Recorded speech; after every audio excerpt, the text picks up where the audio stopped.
Ажил гэдэг бол хүн төрлөختний гим нүгэл үлдэхээс ч өмнө Бурханаас хүмүүс тэдэнд алгасан зүйл юм.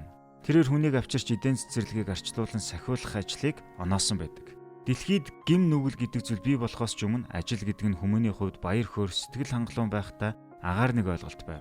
Харин уналтын дараа энэ нь зан чанарын хөгжил, эрүүл мэнд, сүнслэг өсөлт, практик бэлтгэл, эдийн засгийн тогтвортой байдал гэх мэт амьдралын үндсэн чухал хүчин зүйлүүд болж үлдсэн юм.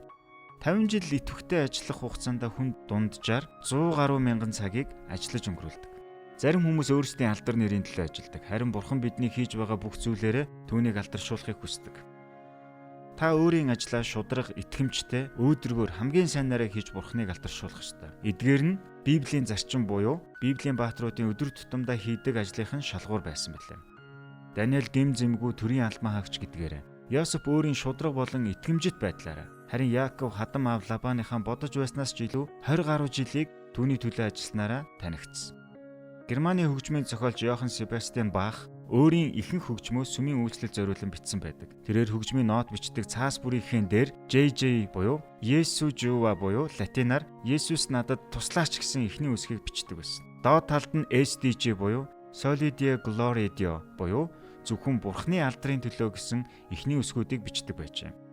Хуудас бүрийн эхлэл болон төгсгөл бичсэн тэдгээр үгсүүд хөгжмийн зохиолч Бах хөгжмөө зохиох үедээ Бурханаас бүрэн хамааралтай байсан гэдгийг илтгэж байгаа бөгөөд үүний ачаар тэрээр соёл иргэншлийн түүхэнд хамгийн агуу чухал нөлөө үзүүлсэн хөгжмийг зохиосон.